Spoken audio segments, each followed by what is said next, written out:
Afirmávamos que somente é velho quem quer.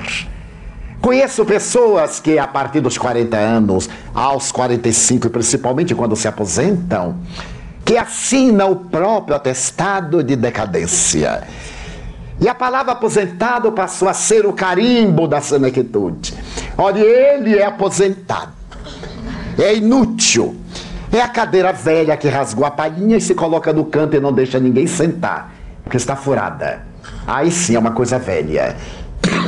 Mas a pessoa aposenta-se para começar a trabalhar. Na Índia, nós vamos encontrar no Bhagavad Gita, e particularmente no Vedanta, uma proposta comportamental. O indivíduo até os 18 anos pertence, entre aspas, aos seus pais.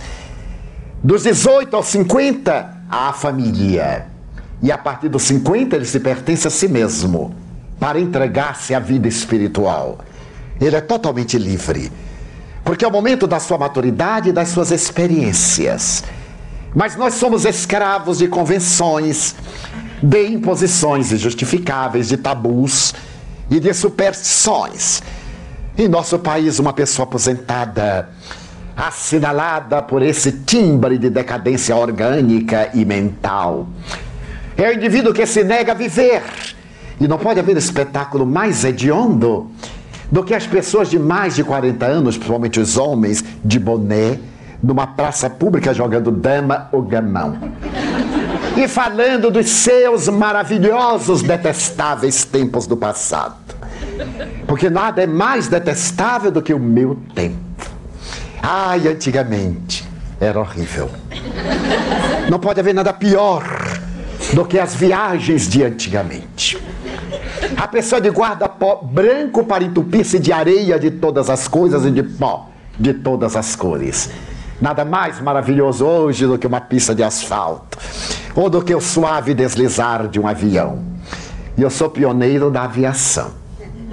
Viajei nos primeiros que chegaram ao Brasil na década de 40.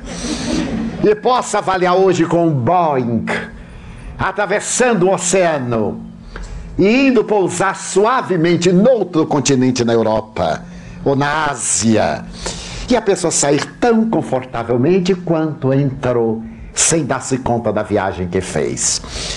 Então nós devemos negar-nos para uma boa saúde psicológica a esse timbre de ser aposentado. E aqui apresentaria uma sugestão às esposas: ponham para fora de casa os maridos aposentados. Não pode haver nada pior do que um homem aposentado dentro de casa. A mulher liga a luz, ele apaga. Ela abre o bico de gás, ele apaga para fazer economia. Não admitam. Ponham-no para trabalhar no lar Fabiano de Cristo. Aceita esses mamutes para reatualizá-los. E também a mulher, no período mais belo da sua vida, quando ela desabrocha, não pode haver nada mais belo e pleno do que a mulher de 40 anos, de 50, as de 70 também. Que é a plenitude. Olhe-se o rosto de uma coisinha fofa de 18 anos que passa, e o semblante tranquilo de uma mulher harmonizada de 50 anos. A mulher de Balzac já está totalmente ultrapassada. E sempre que eu falo a respeito da mulher de Balzac, eu me lembro de uma prima, que naquela época seu tormento era não completar 30 anos. E ela ficou 11 anos nos 29. Porque se completasse 30 anos seria balzaquiana. E ser balzaquiana era o sinete da mulher rejeitada, da mulher abandonada. Hoje, quanto mais experiente, mais requestada a mulher. Vejamos a revista Caras e as caretas horríveis que aparecem nela. E nós teremos ideia das mulheres no seu esplendor. Porque saúde é um estado de espírito. E o espírito jovial é sempre saudável. Carl Gustav Jung dividiu a humanidade em dois biótipos: o introvertido, que é sempre o indivíduo candidato a doenças, E o extrovertido, que é o indivíduo saudável, é aquele que facilmente faz a catarse, que exterioriza conflitos, que se libera de todo esse tormento. Mas William James, o pragmatista americano, também dividiu as criaturas em dois grupos: os indivíduos fortes, os indivíduos fracos. Os indivíduos fortes não são os que têm bíceps desenvolvidos, são aqueles que se aceitam. Ele se aceita como é, e ele se ama exatamente porque assim é. O indivíduo fraco é o indivíduo mesquinho, calceta, reclamador, descontente. Ele sempre ambiciona aquilo que jamais terá e tem por meta algo que nunca conseguirá, porque ele é atormentado psicologicamente. Metchnikoff estabeleceu que existem dois biótipos: o esquizoide e o paranoide. Felizmente não estamos nem num lado nem no outro. Nós estamos na linha divisória. E podemos optar para a esquizofrenia ou a paranoia, a depender da nossa preferência. Mas será possível manter saúde? Desde que saibamos manter o estado de espírito, nós poderemos manter saúde. O Dr. Bernie Siegel, cirurgião oncologista, paladino da saúde integral. Eu, por exemplo, poderei aqui estar absolutamente saudável com um câncer em grande desenvolvimento. Tecnicamente eu estaria doente, mas como esse câncer ainda não atingiu os feixes de nervos sensíveis e o meu cérebro não detectou a dor, eu estou com saúde. Então a saúde é esse bem-estar que nós poderemos e deveremos manter quando a doença nos chama a atenção para a problemática da agressão ao organismo físico, ou aos sentimentos, ou aos distúrbios mais profundos da psique. E ele narra do seu consultório uma bela experiência. No mês de janeiro de 1981, chegou um paciente com 78 anos, John Florio. Era um homem jovial, corado, de muito bom aspecto. Ele disse que oportunamente sentia um mal-estar estomacal. E na época foi detectada uma úlcera. Mas naquele tempo ele era de temperamento violento e estava de mal com a vida. Resolveu dedicar-se à jardinagem e notou que o mundo é muito bonito e pode ser ainda mais belo se nós o auxiliarmos. Se ao invés de deixarmos espinhos pelo caminho, se nós plantarmos flores. Ainda mais se plantarmos árvores que deem flores, mas que também sejam frutíferas. E agora ele estava com um câncer. E ali estava exatamente para que o médico pudesse fazer uma avaliação. Ele levava todos os exames.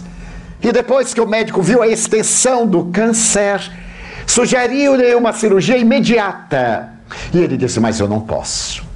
O senhor veja, eu tenho 78 anos e devo viver a minha vida ao máximo.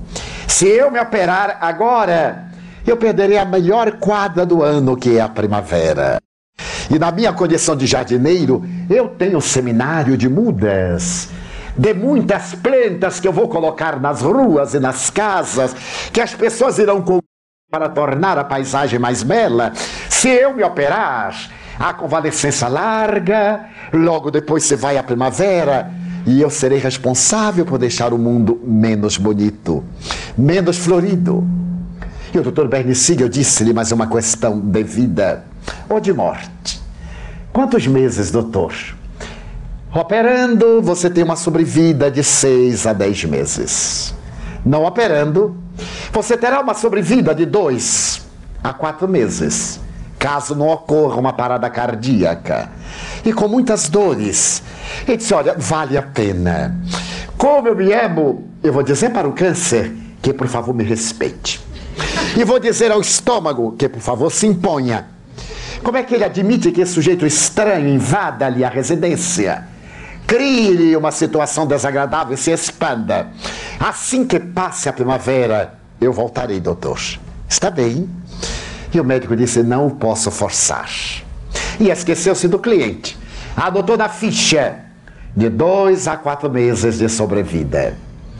Oportunamente ele chegou ao seu consultório e, ao examinar as fichas da clientela para atender no dia, lá estava Johnny Florio. E ele verificou que se haviam passado 6 meses. Ele chamou a enfermeira e disse: você se enganou. Este homem já morreu. Ela disse: então ressuscitou. Porque ele está aí na sala. E ele disse: mas não pode. Ele deve estar ao quebrado. Ela disse: não parece. Então mande-o entrar. E Johnny Florio entrou sorridente e disse: olá, doutor, vim operar-me agora. Porque veja bem, já acabou a primavera, já passou o verão, já estamos entrando no outono. E claro, eu então poderia operar-me no outono. Suportaria o inverno muito bem, terei bastante tempo para repousar e para preparar a primavera. Submeti a uma bateria de exames. O câncer não havia crescido, não tinha metástase. Operei-o. Tirei-lhe 3/4 partes do estômago. Recomendei-lhe quimioterapia como medida preventiva. Ele sorriu, agradeceu, teve uma convalescência muito boa, saiu do hospital menos de 5 dias. E claro, eu me esqueci de Johnny Florio. Mais tarde, 6 anos, eu chegava ao consultório e lá estava a ficha dele. E eu disse à enfermeira: desta vez, por favor, ele não pode estar com 84 anos, após uma cirurgia tão delicada. Ela disse: não sei, mas é ele quem está aí fora. Mande-o entrar. E armei-me para expulsar o mistificador, o intrusão, que vinha brincar com o nome de Johnny Florio. E ele entrou corado, sorridente: olá, doutor. Veio fazer alguma revisão? Não, não. Eu me esqueci de lhe fazer uma pergunta. E tenho urgência de fazê-la, doutor. E qual é a pergunta? Eu queria saber, eu me esqueci quando eu saí do hospital. O que é que eu posso comer, doutor? O senhor coma ácido inoxidável com qualquer substância corrosiva, porque no senhor não faz mal. Agora sente-se e me explique o que é que o senhor fez da sua vida. Ele disse: bem, eu tinha dito ao senhor que o estômago tinha que reclamar com o câncer. E diariamente eu dizia ao meu estômago: você já se alimentou o suficiente. Agora vai se alimentar o necessário. E vamos os dois expulsar algum remanescente. Porque eu preciso de viver. Eu tenho que colocar beleza no mundo. Eu tenho o dever de tornar o mundo melhor. Eu preciso de ter alegria. E como o senhor sabe, eu estou planejando com a minha família a celebração do meu 100º aniversário. Bem, eu nunca mais vi Johnny Florio, mas eu acredito que ele deve estar preparando-se para comemorar o seu 100º aniversário.